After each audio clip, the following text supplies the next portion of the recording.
Bonjour.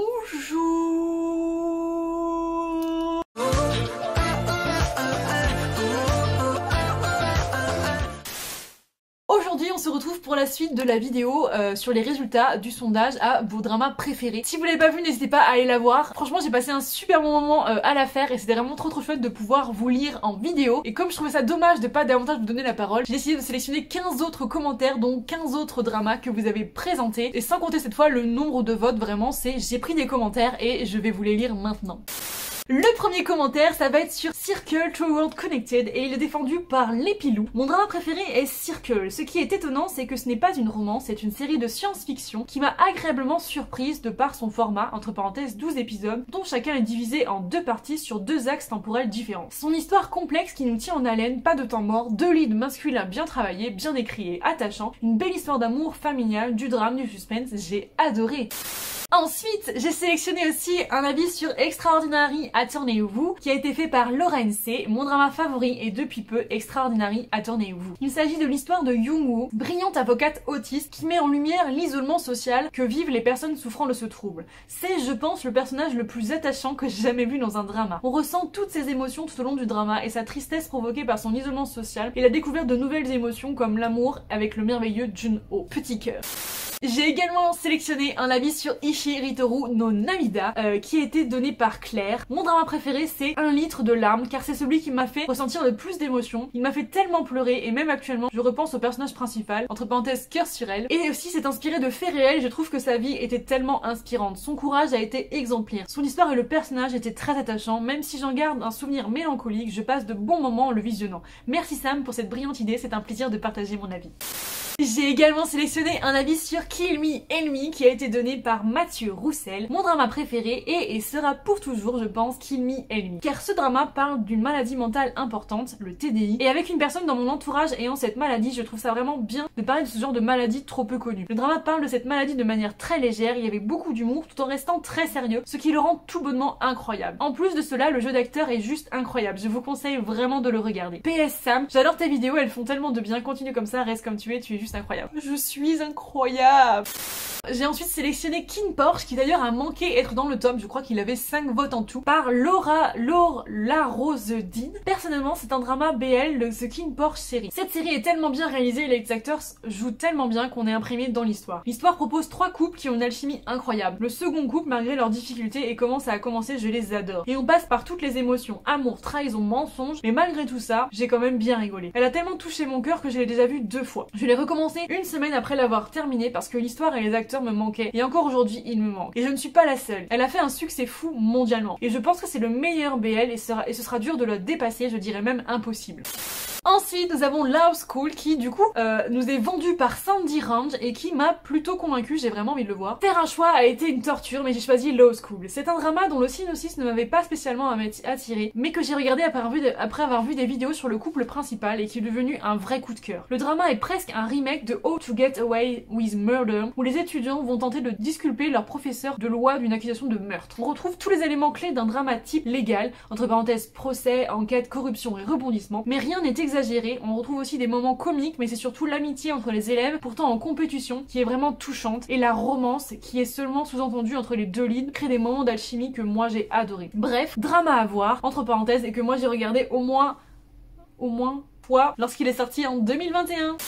J'ai ensuite sélectionné un avis sur Mouse qui a été donné par Marie Mandetti. Ce drama fait partie de ceux qui me hantent tellement il m'a marqué et ébranlé. Mouse avec Lee Seung-gi qui est impressionnant dans ce rôle. C'est un thriller psychologique d'une très rare qualité avec un scénario sans faille, entre parenthèses toutes nationalités confondues. Le scénario est un château de cartes, toutes les convictions que le spectateur peut avoir peuvent s'écrouler en un claquement de doigts et il peut repartir de zéro, reprendre ses notes, même organiser un brainstorming avec des potes pour trouver un semblant d'indice. Aucun temps mort, un véritable tourment psychologique, des acteurs dont la collaboration a incroyablement bien fonctionné, juste précis dans leurs interprétations respectives. Mouse est juste bluffant et il se coupe pas mal de par son sujet principal qui reste très réaliste.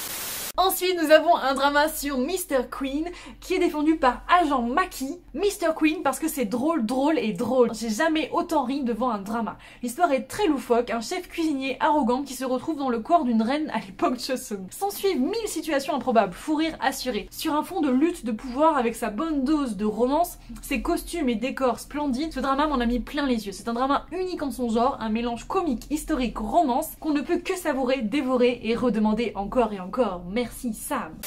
J'ai aussi sélectionné un avis sur My Country qui est défendu par Cécile Guilloton. Coucou. Tellement dur de choisir et en plus j'ai découvert les dramas il y a seulement 2 ans donc je suis loin d'avoir tout vu. J'aurais pu dire Move to Heaven ou It's Okay to Not Be Okay mais je vais finalement choisir My Country New Age. C'est l'un des premiers dramas que j'ai regardé, c'est un drama historique, genre que j'adore. L'intrigue très politique est prenante et pleine de rebondissements. L'histoire est tragique mais belle. Entre parenthèses, la plupart des films et séries que j'aime sont tristes. Les décors et costumes sont magnifiques, l'OST est sublime, entre parenthèses je suis très sensible aux bandes originales. Les personnages sont nuancés et complexes et ce drama se concentre sur une très belle amitié un peu compliquée plutôt que sur une romance, ce qui change des autres dramas. Bref, gros coup de cœur.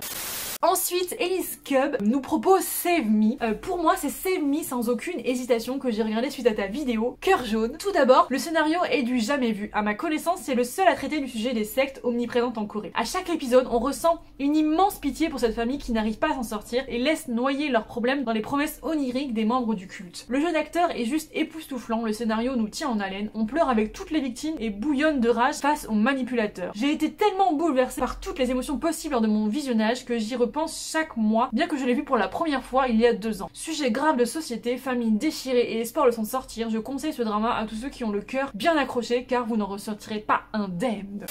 Ensuite, on a Deborah Cox qui nous défend Start-up. Bonjour. Mais c'est vraiment dur de choisir qu'un drama. Je dirais Start-up parce que justement, elle est sous-cotée. J'ai découvert Nam Joo-hyuk, mais mes prononciations vraiment pour faire quelque chose les gars, qui est super touchant et qui joue le rôle d'un loser. Grave problématique car beaucoup ont préféré le second lead masculin. Les personnages sont tous attachants, le triangle amoureux est bien monté, entre parenthèses le vrai et le faux Nam Do-san, et l'histoire entre les 2 sœurs, une qui est restée avec la mère et l'autre avec la grand-mère, elles sont du coup les vies complètement différentes, chaque chanson et décor sont top. Le seul drama que je verrai une 2e fois car c'est léger, frais et j'ai beaucoup aimé l'histoire d'amour. Je sais que tu ne l'as pas encore vu et justement il faudrait que tu nous dises de quel team tu serais. Il est sur ma liste mais il n'est pas sur ma liste immédiate. Bon après il y a vraiment les dramas qui m'ont touché, marqué Committee One Class, The Red Sleeve, Our Blues, The Crowned Clown, Extracurricular et Snowdrop. Là je suis sur Crash Landing on You, tout le monde dit qu'il est incontournable, je suis à l'épisode 9, je regarde doucement mais sans plus pour le moment. Non. Ensuite, j'ai Fatiani qui nous a proposé The Bound. Alors Sam, là, tu n'as pas une idée du tout sympa. Un seul, sérieux, impossible de choisir, c'est trop dur. Je plaisante, je trouve que c'est une très bonne idée. Après avoir lu les commentaires, je vois que pas mal de dramas reviennent. Et je peux dire que souvent ce fut aussi des coups de cœur dans l'ensemble. Je vais choisir un drama chinois qui pour moi mérite qu'on en parle, c'est The Bound, le lien sur Viki. L'histoire suit 5 frères et sœurs pendant 30 ans dans la Chine des années 60 à 90. Ils perdent leur mère lorsqu'elle accouche du dernier enfant et le père est loin d'être un modèle. Entre parenthèses, un de ces personnages qui nous font grincer des dents tout au long des épisodes. Sincèrement, c'est une pure merveille, des personnages avec du caractère attachant, des enfants acteurs avec un talent incroyable, j'étais vraiment très scotchée. Ensuite, nous avons Nozomi-chan qui nous propose The Devil Judge. Le choix est difficile, mais je dois dire que je ne me remets toujours pas de The Devil Judge et que je l'ai vu 2 fois. Alors, avec le recul, je me dis qu'il y a des dramas objectivement mieux, mais tout ce que j'ai ressenti en le regardant surpasse ce constat. Le jeu d'acteur, la complexité des personnages, les retournements de situation, les moments badass, les moments complices et les moments émotions, tous ces moments m'ont retourné dans tous les sens et je trouve qu'il est tellement sous-coté. J'ai beaucoup aimé la famille qui se construit avec Yohan, Elijah et Gaon, malgré tout ce à quoi on aurait pu s'attendre. Gaon qui regarde Yohan au début avec un regard effrayé, farouche, voire dégoûté de sa cruauté, mais qui finit par voir au-delà. Même s'il change d'avis trop facilement, il devient si réaliste. Il est tout aussi perdu que nous et nous laisse par son jeu d'acteur et ses expressions parfois dures et à déchiffrer la choix du jugement de Yohan. Est-il vraiment le diable? J'ai aimé le fait qu'on n'en soit jamais totalement sûr, même si au fil des épisodes on l'oublie un peu. 2 derniers points plus objectifs, la musique qui accompagne les scènes importantes, le personnage de Sun-ha et la cinématographie, tout ça rend le drama encore plus beau, encore plus passionnant. Et nous arrivons à l'avant-dernier petit drama de ma sélection et il s'agit de The Light in Your Eyes qui a été recommandé par Kaori Seba. Coucou Sam, avant tout merci de nous laisser l'opportunité de parler de nos dramas favoris. Oui, car j'en ai beaucoup. Mais celui qui m'a le plus touché, marqué et qui restera dans mon cœur à jamais, c'est sans aucun doute The Light in Your Eyes. Personnellement, je trouve que ce drama est un chef-d'œuvre, je n'ai pas d'autre mot pour le qualifier. Son histoire au premier abord paraît simple, mais il renferme en fait l'une des plus belles histoires et la plus grosse claque de Dramaland que j'ai pu avoir jusqu'à maintenant. Il arrive à vous faire passer des rires aux larmes en rien de temps. Ce drama porte un message fort et poignant que je ne peux pas vous dévoiler sans vous gâcher la fin. Oui, car il est important de le regarder jusqu'à la fin, sinon vous passerez complètement à côté du drama. J'ai eu beaucoup de mal à m'en remettre après le visionnage tellement ce drama m'a bouleversée. Et aussi, quel casting! Les acteurs-actrices sont exceptionnels et font honneur à la beauté de cette histoire. Je suis triste que ce drama soit très peu connu dans la communauté de Dramaland. Si vous avez aimé les magnifiques dramas Move to Heaven, Naviera, ou Blues ou encore Mother, foncez voir The Light in Your Eyes.